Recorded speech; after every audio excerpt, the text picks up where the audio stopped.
ज्यादा टाइम नहीं, 10-15 मिनट। तो जो भी शब्द गुरु महाराज जी निकालते हैं उसे ध्यान से सुनेंगे तो तभी यहाँ आने का फायदा होगा। अगर आपका ध्यान भटका रहेगा तो कोई फायदा नहीं होगा। बोलो जयकारा, बोलो मेरे श्री गुरु महाराज की जय। सत्यम बोध में भव सागर से पार, भव सागर से पार, योगी के सिमरन मात्र से नाशत विघ्न, ताते सर्वांग में ध्यावत ध्यावत सर्व संत, जय घोषित ब्रह्मा थके, जय घोषित ब्रह्मा थके, सुर मुनिया देवा, कहते कबीर सुन साधुआ, कर सतगुरु की सेवा, कर सतगुरु की सेवा। राम कृष्ण से को बड़ा, राम कृष्ण से को बड़ा, तीनों तो गुरु की, तीन लोक के वेदनी, गुरु आगे अधीन, गुरु आगे अधीन। ब्रह्मानंदं परमितं केवलं ज्ञानमूर्ति, द्वंद्वातीतं गगनसदृशं तत्त्वमस्य विलक्ष्यम्, एकं नित्यं विमलमचलं सर्वसाक्षिभूतं, भावातीतं त्रिगुणरहितं सद्गुरुं तं नमामि, सद्गुरुं तं नमामि। सब धरती कागज करूं, सब धरती कागज करो लेखनी सब नुराए, सात समुद्र मसी करो गुरु भूमिका न जाए, गुरु भूमिका न जाए। गुरु ब्रह्मा गुरु विष्णु गुरुदेव महेश्वर, गुरु साक्षात परब्रह्म, तस्मै श्री गुरुवे नमः, तस्मै श्री गुरुवे नमः, तस्मै श्री गुरुवे नमः। तुम्हें माता च पिता तुम्हें, तुम्हें बंधो च सखा तुम्हें, तुम्हें धर्मं तुम्हें, तुम्हें जय। कुछ नींद आने लग गई है, थोड़ा जयकारा जोर से गाया करो ताकि नींद थोड़ी भागती रहे और आप गुरु महाराज जी की चरण शरण में जुड़े रहे। तो हमारे छोटे गरीब से गरीब परिवार में आकर पैदल चलकर बहुत तप करके, उसमें साधन नहीं होते थे, कई कई 100 किलोमीटर पैदल चलकर आप सभी के बीच में जो हमारे पुराने गुरुमुख है या बुजुर्ग थे, उनके बीच में आकर उन्होंने हमें जीने का ढंग और अपने इस जीवन के असली मूल मकसद क्या है उसके बारे में अवगत करा के आज जो संगत यहाँ पहुंची है या जो भी आज चल रहा है इस दरबार में, ये सब उन्हीं की देन है। उनके चरणों में मेरा साष्टांग दंड कोटि कोटि प्रणाम है।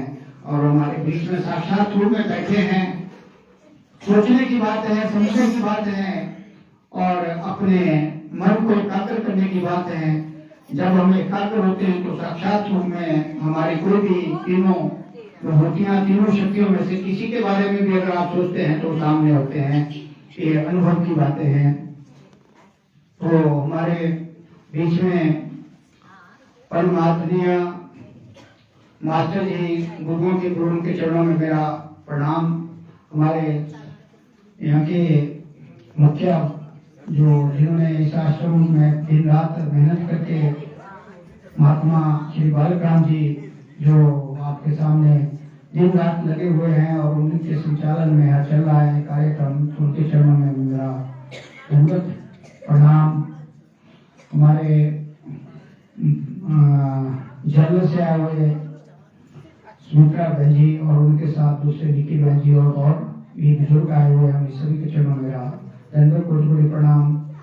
दूर दूर से आई हुई संगत, पाटू से हमारे बुजुर्ग आए श्री आत्माराम जी, उनके चरणों में मेरा दंडवत कोटि प्रणाम है। साथ में फौजी भाई और बहुत से संगत आई, सभी को मेरा प्रणाम है। मेरे साथ आई हुई संगत सभी के चरणों में प्रणाम। और हमारे मनोज भाई, बबलू भाई और काफी दूर दूर से संगत आई हुई है, सभी को, बच्चे, बुजुर्ग और बहनें, सभी के चरणों में जहाँ जहाँ से जो भी आया हुआ है, मेरा सभी के चरणों में प्रणाम और जय सच्चिदानंद जी। तो आज जैसे अभी आप सुन रहे थे कि सौभाग्य का समय होता है, एक घड़िया जो हमारे को सौभाग्य से मिली होती है, जब हमारे शुभ कर्म सामने आते हैं तभी हम सत्संग में बैठ सकते हैं। आप इतने दूर दूर से चलकर आए हैं, जैसे कहा गया है कि सत्संग में जाइए छोड़ माया अभिमान, जिधर जिधर पद धरे कोटि कोटि यज्ञ समान होता है। तो आप सभी जो आज यहाँ पहुंचे हैं, जहां जहां से पहुंचे हैं, तो आपके यज्ञ करने के लिए आपने को प्रसंग दिया गया था।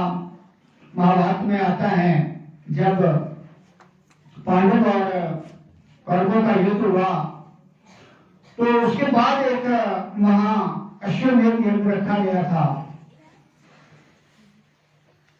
एक अश्वमेध यज्ञ करने के लिए कितना भारी हमारे को करना पड़ता है, लेकिन सत्संग एक ऐसा हमारे को मिला हुआ है आगे बढ़ने के लिए इस आध्यात्मिक मार्ग में, कि एक एक पद आप जहां जहां से चलकर आए हुए हैं, आपको कोटि यज्ञों के साथ 11 करोड़ उनकी सेना है।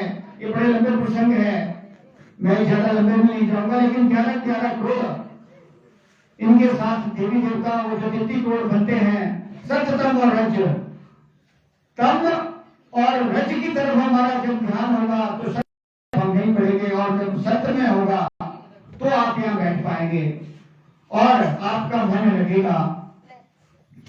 इन चीजों को समझने के लिए सत्संग का होना अति आवश्यक है, क्योंकि सत्संग का जो हम अर्थ लेते हैं, गुरु नानक देव जी ने तो इधर तक कहा है कि एक सांस जो आपने अभी ले आपकी नहीं है, कोई पता नहीं कि अगली सांस मिलेगी कि नहीं मिलेगी। तो मेरा कहने का जहां मैं चल रहा था कि जब कौरव पांडवों का युद्ध खत्म हुआ तो उन्होंने,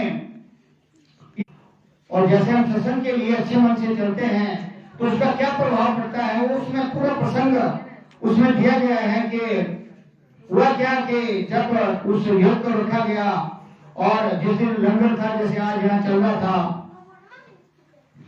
तो उन्होंने सबको बुलाया और श्री कृष्ण जी ने एक शर्त रखी थी कि आसमान में घंटी तब बजेगी जब सारे भोजन कर लेंगे, पूरे राज्य के लोग भोजन कर लेंगे। तो कहते हैं कि एक महात्मा स्पष्ट नाम के महात्मा जो कबीर जी के बराबर थे और उनके शिष्य कहा जाता है, लेकिन उनका जन्म एक नीच परिवार में हुआ था, लेकिन उनकी भक्ति इतनी ज्यादा थी कि उनके बगैर वो सारा ही कार्यक्रम जो था जीरो हो गया था। हुआ क्या कि जैसे कौरव तो खत्म हो चुके थे, लेकिन पांडवों ने जब वो रचाया हुआ था तो सभी को बुलाया गया, दूर दूर तक संदेश दिए गए, लेकिन जो महात्मा जी थे जंगल में तपस्या में लीन थे। तो जब अंत समय जैसे होता है कि लंगर सबने खा लिया, लेकिन वो घंटी नहीं बजी, तो शिकायत चली गई श्री कृष्ण महाराज जी के पास। तो श्री कृष्ण महाराज जी ने कहा कि भाई ऐसा लगता है कि कोई आपके राज्य में भूखा रह गया है, और जब तक कोई एक भी जीव भूखा होगा तब तक इसमें आवाज होनी असंभव है। तो उन्होंने दूरदृष्टि से भीम जी सबसे ज्यादा बलवान और अपने को अहंकारी मतलब बलवान के साथ अपने को बहुत ज्यादा उनका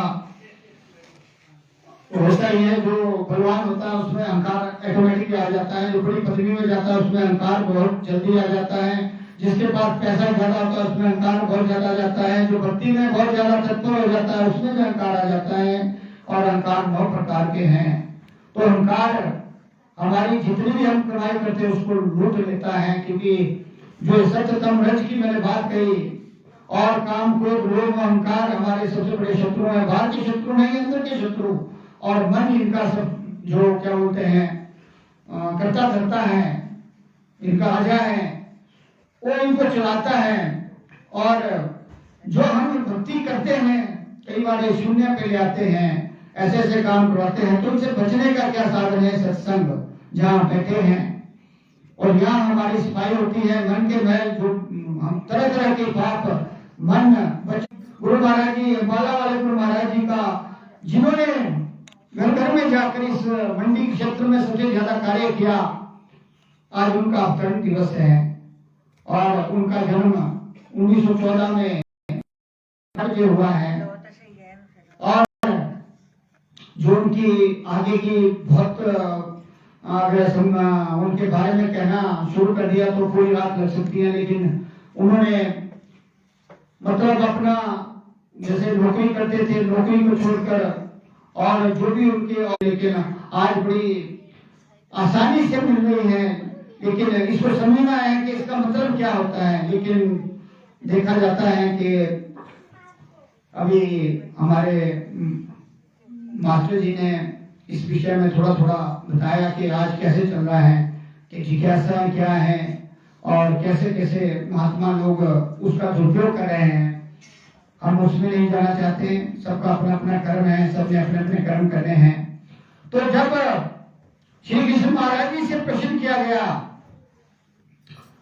उनके पांडव द्वारा के महाराज हमने तो एक एक बच्चे को बुला लिया है लेकिन वो घंटी नहीं बजी, तो श्री कृष्ण जी महाराज ने अपनी दिव्य दृष्टि से देखा कि स्वच्छ मुनि जी, फकीर जी, महात्मा जी कहीं जंगल में एक जंगल में बैठे अपनी एक छोटी सी कुटिया में अपनी तपस्या में लीन, और उन्होंने पांडवों को इशारा किया कि उन्हें जब तक आप खाना खाने नहीं लाओगे तब तक आपका जो ये यज्ञ पूरा नहीं होगा। तो सबसे पहले बड़े भाई युधिष्ठिर जी गए, लेकिन जैसा था भाव, अभी एक महात्मा जी हमारे नंगली से आए हुए थे, मत्था टेका जा रहा था, तो उन्होंने कहा कि हाथ आगे हाथ पीछे, छोटी छोटी बातों में नुक्ताचीनी। तो मैंने उनको एक बात कही कि सबसे पहले हमारा अंदर का मन का भाव साफ सुथरा नहीं होगा। आप जैसे मर्जी हाथ पालो, आप जैसे मर्जी दंडवत कर लो, जब तक आपकी मन की जो शंकाएं हैं, कुछ मैंने ऐसे देखे, वो ये फोटो ऐसे क्यों लगी है, वैसे क्यों लगी है, मतलब नुक्ताचीनी। और जबकि 45-50 साल उनको भक्ति करते हो गए, गुरु महाराज जी की चरण शरण में हो गए, बड़ा दुख होता है हमें कि नुक्ताचीनियों में ही रह गए आप 4-5 साल। अरे अपने अंदर को साफ करो, मन को साफ करो, मन में जो मैल है उसको साफ करो। कौन क्या कर रहा है, कैसे कर रहा है, इन चीजों में जब हम समय व्यस्त करते हैं तो हमारी जो भक्ति है वो जीरो हो जाती है। हमारा सबसे बड़ा भाव, ये जो मैं प्रसंग बता रहा हूं, इसका मेन उद्देश्य क्या है कि हमारा भाव, हमारे जो संत लोग हैं और जो महापुरुष लोग आए हैं, उन्होंने भाव को सबसे ज्यादा महत्व दिया है।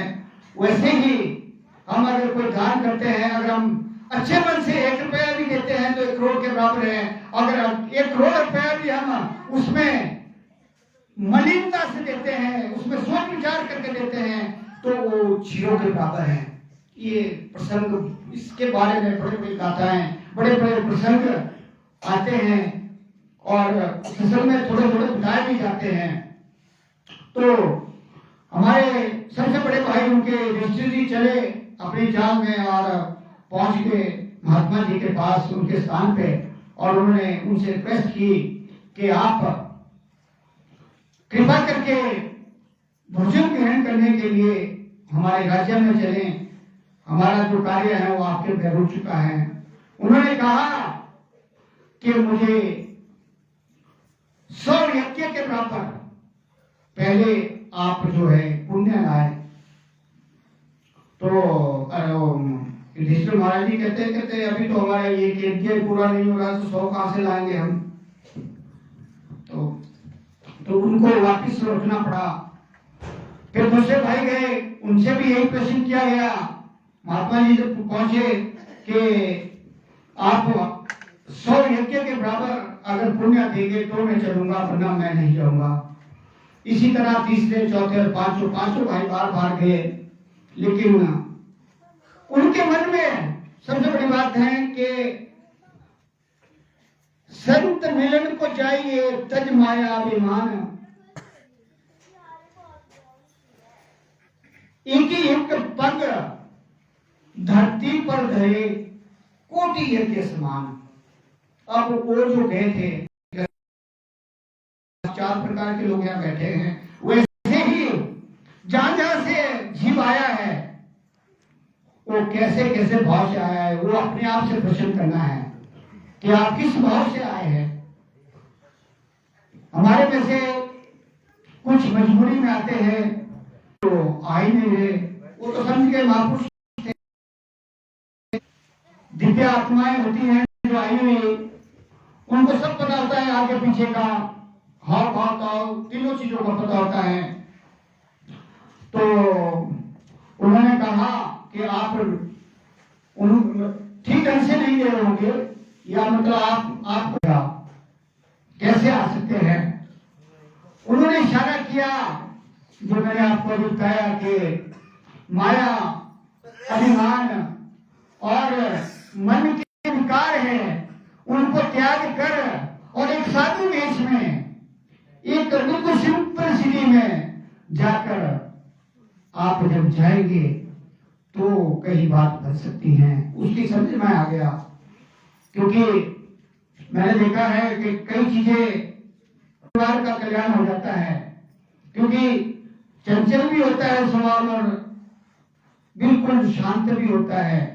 तो ऐसा इसमें प्रसंग आया है कि उनका इशारा समझ गई मूर्ति, और उसने क्या किया, सिंपल कपड़े डाले, बिल्कुल सिंपल कपड़े जिसको बोलते हैं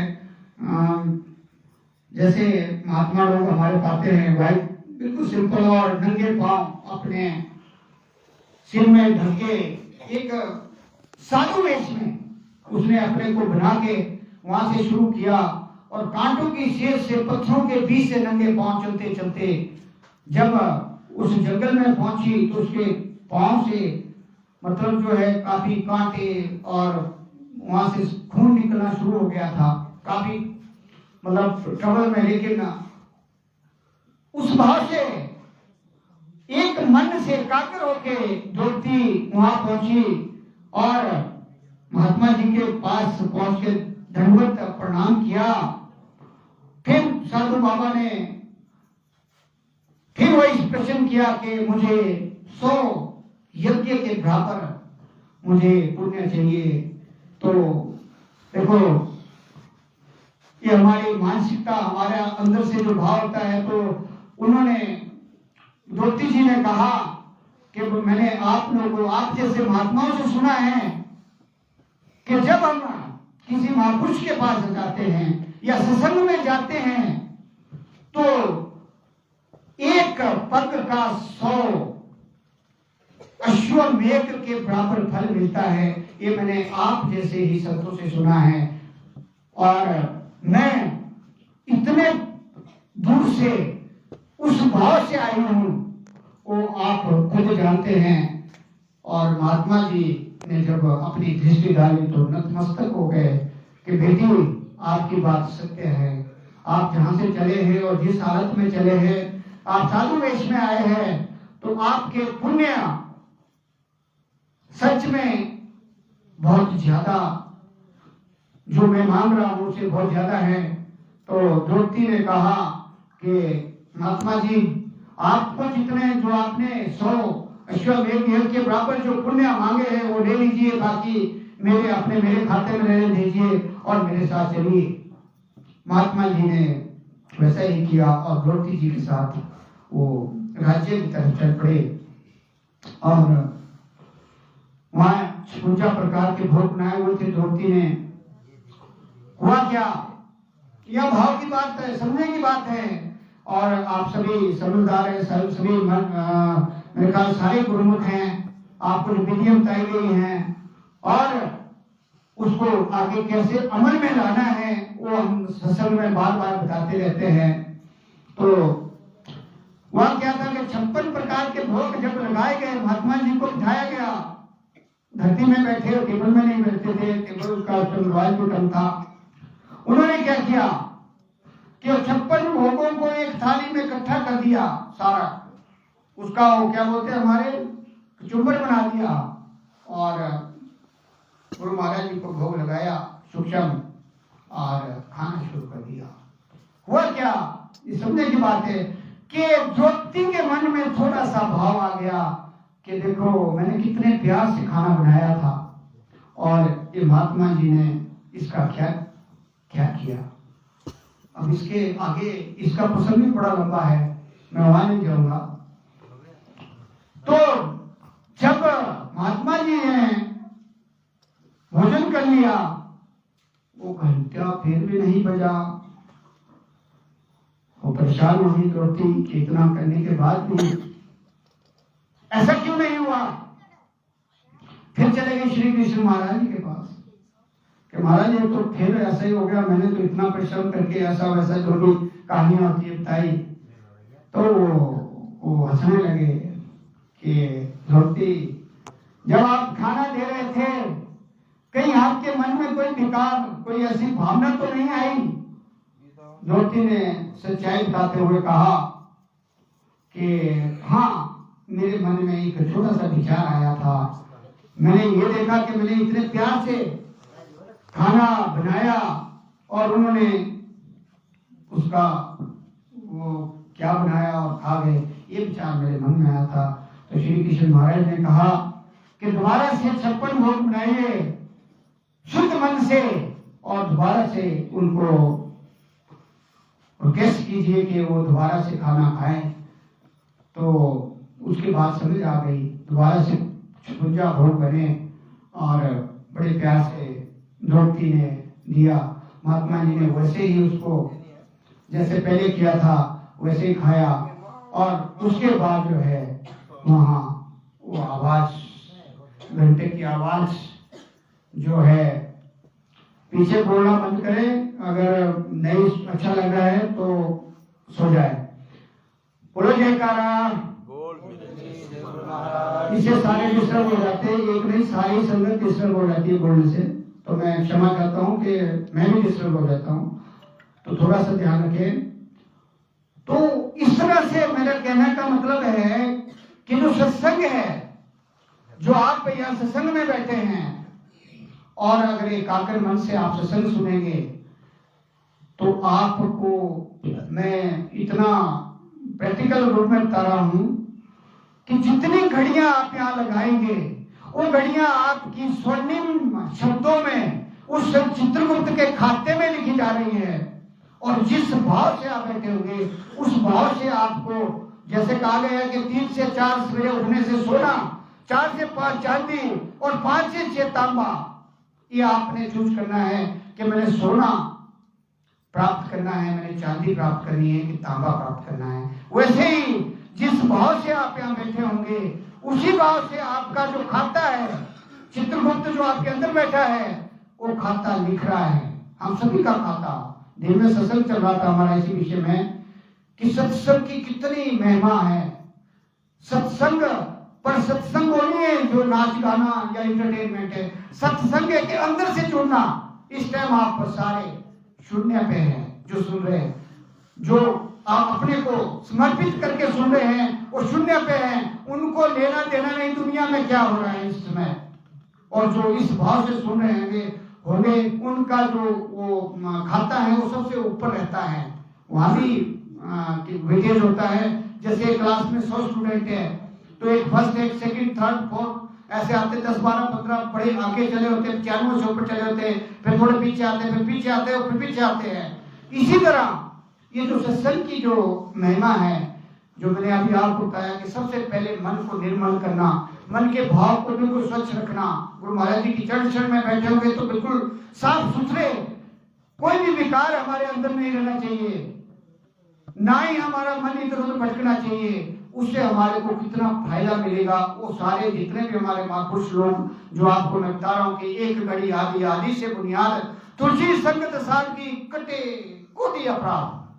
अगर हमने अपने आप को स्मूथली चलाना है और उस तरफ हमने बढ़ना है जो हमारा असली मकसद है इस संसार में आने का है, खाना पीना, दूसरे काम तो पशु भी कर लेते हैं, और हमारे को बुद्धि एक्स्ट्रा दी गई है इंसानों को, और अगर हम उस बुद्धि का प्रयोग करके इस जीवन को जो थोड़े समय के लिए हमें मिला है, गिन गिन के हमारे को सांसें मिली है, और आप सभी जो यहाँ बैठे हैं सभी बहुत किस्मत वाले हैं कि एक सहज समाधि योग आपको सहज शब्द मिला है ढाई अक्षर का। पोथी पढ़ी पढ़ी जग हुआ, पंडित भया न कोई, 2.5 अक्षर प्रेम के पढ़े सो पंडित हुए। तो आप सभी जितने भी हैं, ब्रह्म विद्या किसे कहते हैं? जो जिसको नाम मिल गया है वो ब्रह्म है अपने आप में। जब भी आदरणीय मास्टर जी ने आपको इन चीजों में बहुत गहराई से बताया कि जब हम अद्वैत मत से जुड़ जाते हैं तो हम द्वैत से बाहर हो जाते हैं। द्वैत क्या है? द्वैत सारा संसार है, जो दिखता कुछ है और इसका रिजल्ट कुछ होता है, ये सारा मिथ्या कहा गया है। अंदर का संसार जहां से हमें परम शांति 10वां दरवाजे की चाबी, 9 दरवाजे बंद करके 10वें दरवाजे की चाबी हमारे गुरु महाराज जी ने हमें बख्शी है। ये क्यों बख्शी है? गुरबाणी में कहा है कि पिछले जन्म में शुद्ध कर्म अंकुर जब प्रत्यो मौका मिला है। आज अभी सारी दुनिया सोई होगी, किसको पड़ी है इतनी दूर दूर से आने की? कहां से आए हैं? देखो स्पाटू शिमला कहाँ है, पता नहीं किस कॉर्नर में, यहाँ बड़ी दूर से, यहाँ मंडी के क्षेत्र बड़ी बड़ी दूर दूर से आएगी। क्या पड़ी हुई है? ये में अपने घर में सोते आराम से, खाते पीते, बढ़िया बढ़िया बनाते, क्या पड़ी हुई है? लेकिन ये हमारे बहुत अच्छे कर्म है। अभी हमारे जब मैं इसमें गाड़ी में आ रहा था तो ऐसे बढ़िया बढ़िया भजन गाए दूसरों ने, इन्होंने जो बहन गया। मतलब पूर्ण रूप से कहता हूँ कि आपकी ये घड़ियां एक ऐसे रजिस्टर में लिखी जा रही हैं। ये दिन में भी इसमें प्रसंग चल रहा था कि भले ही हम डायरेक्ट एंट्री नहीं लेंगे, लेकिन गुरु नानक देव जी ने कहा है कि एक जन्म दूसरा, दूसरा से तीसरा, तीसरे से चौथा, चौथे में 100% बताया है उसमें। अगर हम पूरी तरह देखें ना, हमारे महात्मा जी तो ये कहते हैं कि हमने एक बार में उधर चले जाने, आते इधर आ जाने नहीं है, सब केवल खेल मात्र है। जो कर्म आप करेंगे वो आपके साथ जाएंगे। अगर आप अभ्यास करेंगे वो दूसरे को नहीं मिलेंगे, आपके पतिदेव को नहीं मिलेंगे। पतिदेव को खुद अभ्यास करना पड़ेगा और आपको खुद करना पड़ेगा। हाँ, जो संसारिक बंधन है उसमें पतिदेव ठीक है, दूसरा ठीक है। दूसरे मंत्र है अभी आपके वो चले हुए थे नवरात्रे में, बड़े मंत्र है, 24 प्रकार के मंत्र है, वशीकरण के मंत्र, फलाने के मंत्र, पता नहीं क्या क्या मंत्र है। ये है जाप। जाप का मतलब है कि हम पहली क्लास में हैं, फिर दूसरी स्टेज आ जाती है जपा जाप, जो आपको मिला है सांसों से। अगर हम इस लेवल को पार कर लेते हैं फिर हम अनंत में पहुंच जाते हैं। जो भी आदरणीय मास्टर जी ने आपको बताया कि अंदर की धुन हम कैसे सुन सकते हैं, वो आपको विधि बताई गई है, वो भी चली जाती हैं। सुरत जिसे आप सुन रहे हैं, अभी आप बड़े शांत बैठे हैं, सुन रहे हैं, वो सुरत आपकी आगे है, मन पीछे है, और जो मैं बोल रहा हूँ, जो मेरी आवाज निकल रही है, ये है सुरती।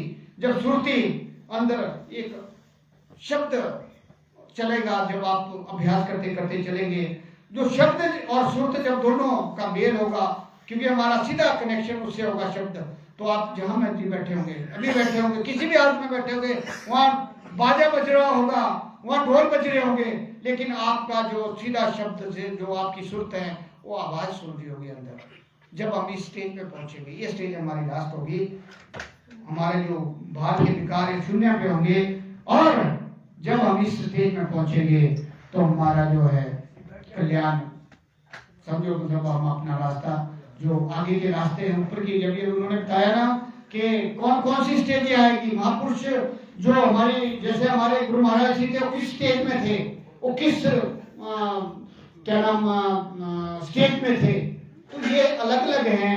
लेकिन जो शब्द आपको मिला हुआ है 2.5 अक्षर का, वो ऐसी स्टेज है जो ब्रह्म कृपा से पार है। वहां से आगे बहुत से लोग हैं, लेकिन अगर हम वहां भी पहुंच जाते तो वहां से आगे फिर हमारा वो बीजधाम शुरू हो जाता है।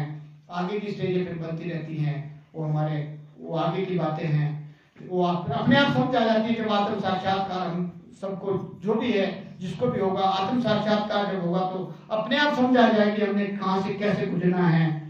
तो इसलिए मैं ज्यादा समय ना लेता हुआ, क्योंकि सवेरे भी सत्संग है और मेरे ख्याल कुछ अब लोगों को नींद भी आनी शुरू हो गई होगी, तो ज्यादा ना कहता हुआ मैं सभी से यही कहूँगा कि आज आप सभी बहुत भाग्यशाली हैं कि गुरु महाराज जी के अवतरण दिवस पे और ऐसी जगह में बैठे हैं जहाँ परम शांति है। और जैसे भी नींद की बात आते तो नींद तो तभी आएगी जब हम स्वच्छ कर्म करेंगे, क्योंकि नींद कब हराम होती है, जब हम टेंशन में रहते हैं। टेंशन